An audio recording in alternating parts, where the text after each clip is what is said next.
forensic journalism. When I was told that we're doing something like forensic journalism, I was very happy because forensic journalism is a very niche area in India.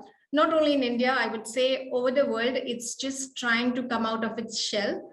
And to come up with something like this for the forensic students, I feel that, you know, you've got a platform where we can share this idea, and young budding forensic professionals like yourself can take this to the next level.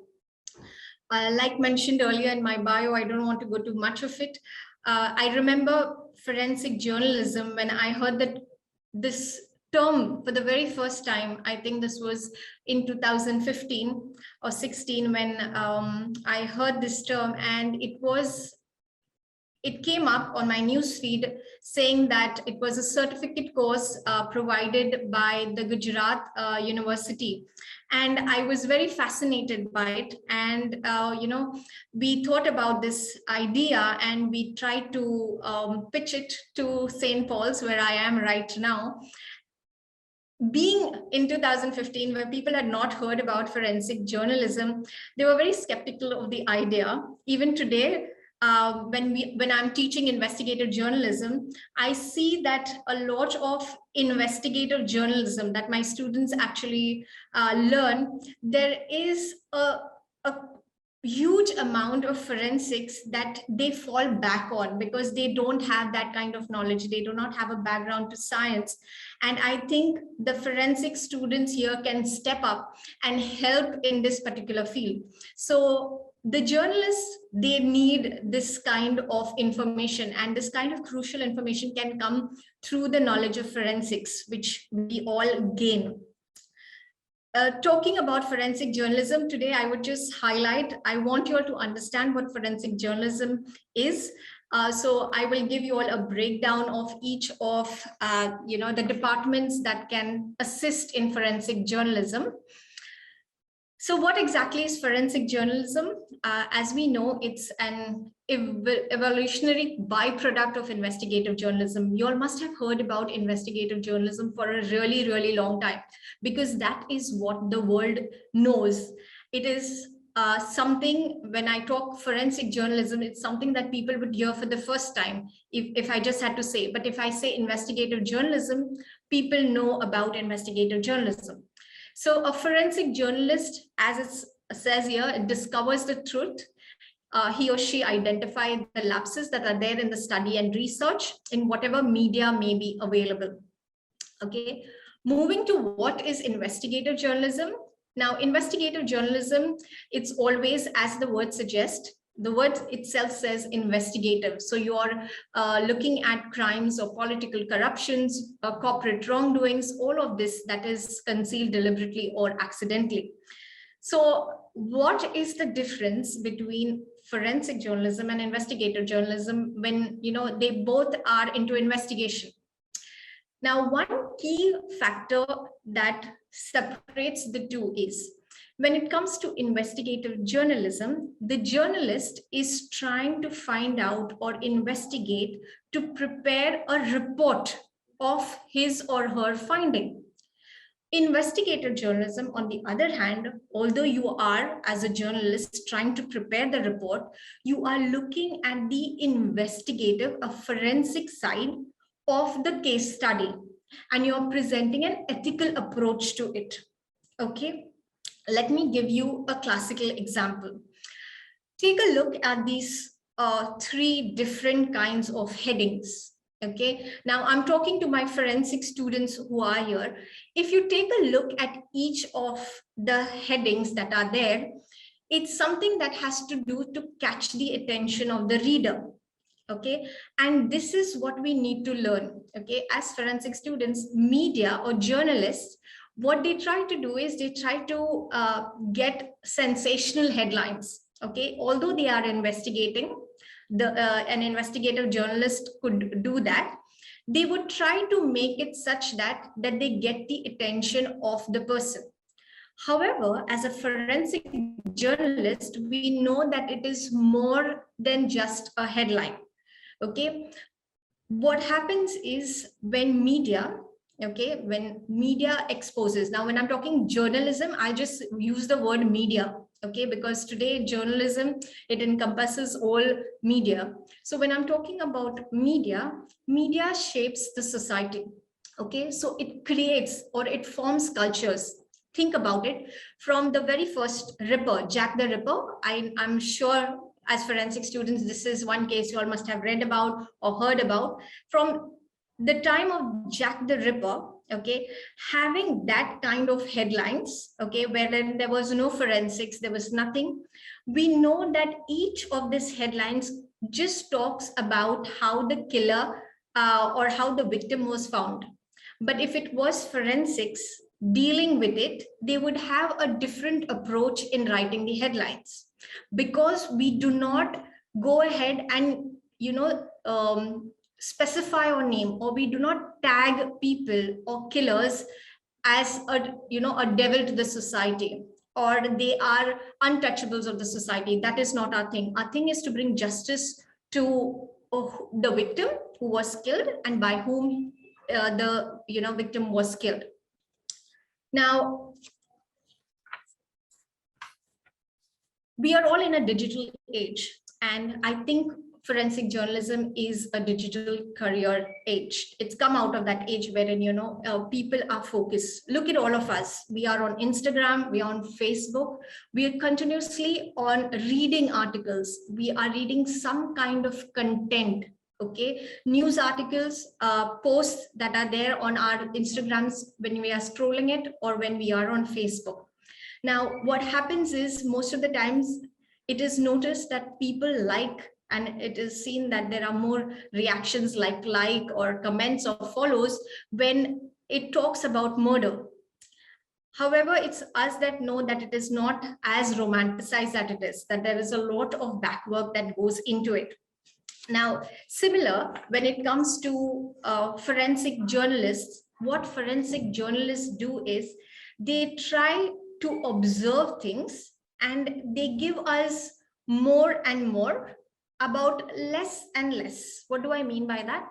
Is the once you start looking at the finer details, all the larger picture disappears. Then they just help us to concentrate on that small little thing.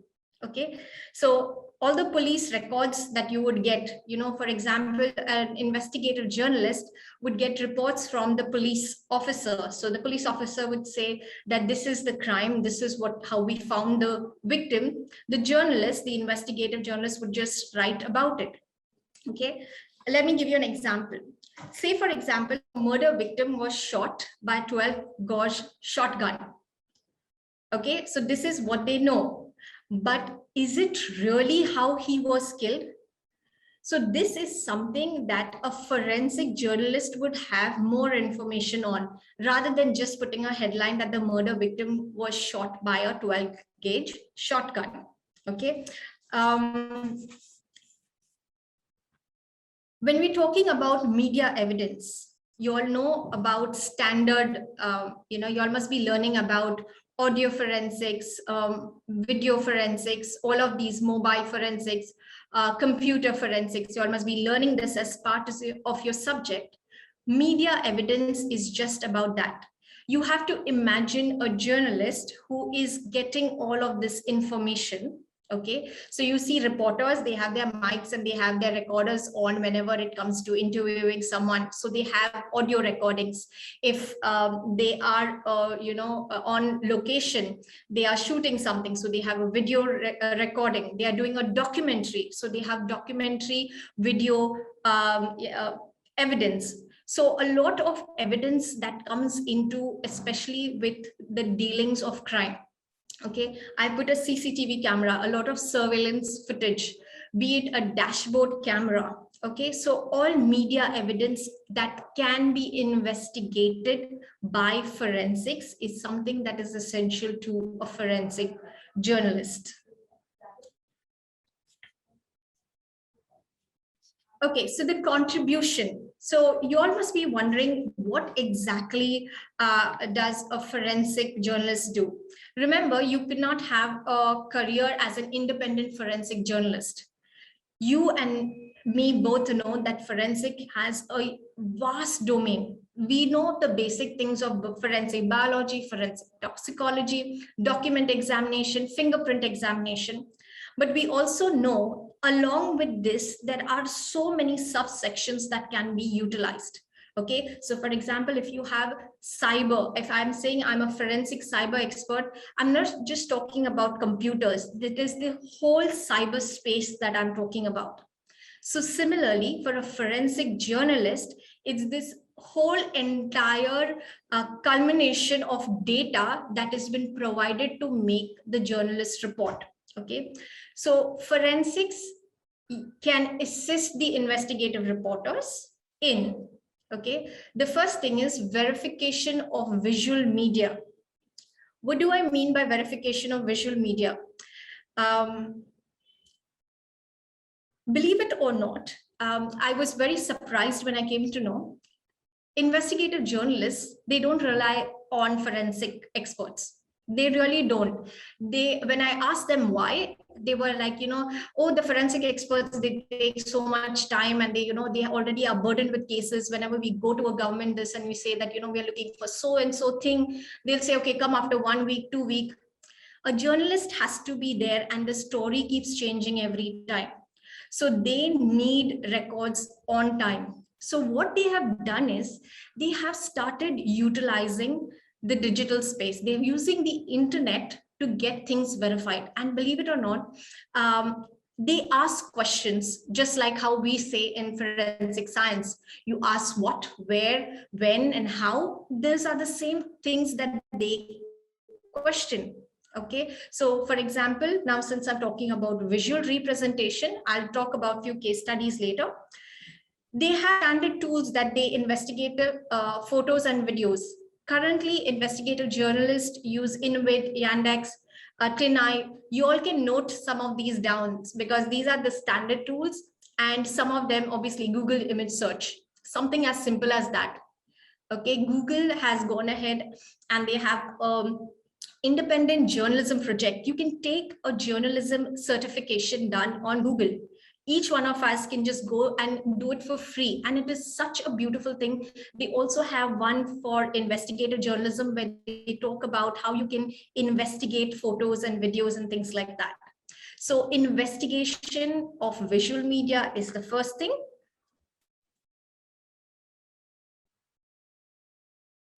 I hope some of you all must have seen these pictures before, because this was viral. Both the pictures were viral. I'm talking about this is because of image verification as part of forensic journalism. Okay, the first picture, there was a tweet that went out, and it spoke about a Muslim woman who it read the same. The Muslim woman pays no mind to the terror attack, casually walks by a dying man while checking phone. Now, what investigative journalists did, people started actually believing. Okay, so people say seeing is believing, and it looks like she's calmly just walking down the street. And they went back to those questions. Okay, so like I said, you are looking at the original version. Do you know who captured it, where, why, when? So taking into this consideration, they realized that there was pictures captured, okay, on the bridge during this time by different people, because obviously there are different people reporting the event. And there were there was not a lot of TV news channels then, because it was very immediate. There were people who were clicking photographs, and when they saw it from 4 different angles and 4 different photographs, they noticed that initially she was panicking and she was trying to get help. And this is what we do, right? When we try to get someone and we're trying to call and we don't get, and suddenly we get them, we tend to move away and go away to talk. And this is what happened in the photograph.